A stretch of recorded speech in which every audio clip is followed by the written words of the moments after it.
Hindi madali. Hindi madali na siya'y kalimutan, lalo na't siya'y minahal ng lubusan. Ngunit nang siya'y aking nakilala ay hindi ko pinagsisihan. Sadyang ako'y nasaktan.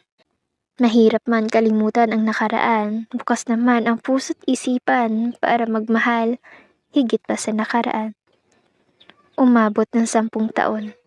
Sa pangalawang pagkakataon, nakilala ko si Antonio. May hintulad ko siya kay Marcelino, ngunit siya istrikto at disiplinado. Noong una, kami ay magkaaway, pero ngayon, parang hindi na magkahiwalay. Pagkasama ko siya, abot langit ang saya. Maangas umasta, ngunit pagkaiyo ng dalawa, ika'y mapapatawa sa mga pinanggagawa niya. Iba siya. Ibang-iba. Naging matalik kitang kaibigan. Napatagong kitang nagugustuhan. Minsan ako'y nahihirapan, nais na kitang layuan, pero naglalaban ang puso't isipan. Ngayon ko lang to naramdaman. Bigla ako'y naguguluhan. Aamin ba?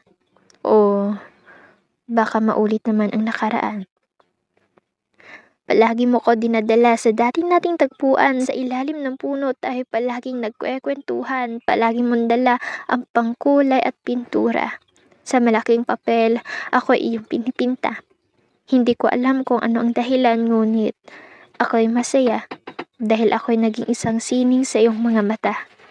Habang nagbabasa ng libro, may biglang kumatok sa pinto.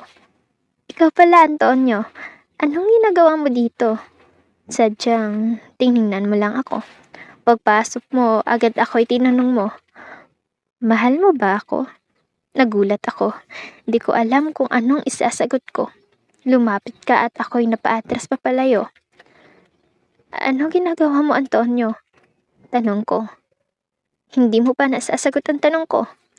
Sabi mo, akmang sasagot na ako, ngunit ika'y tumakbo palayo. Hinabol kita hanggang sa pangalawang kanto. Huminto ka at sumigaw ako.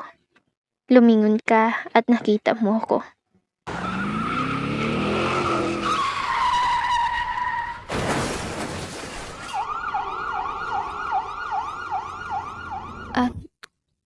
Antonio?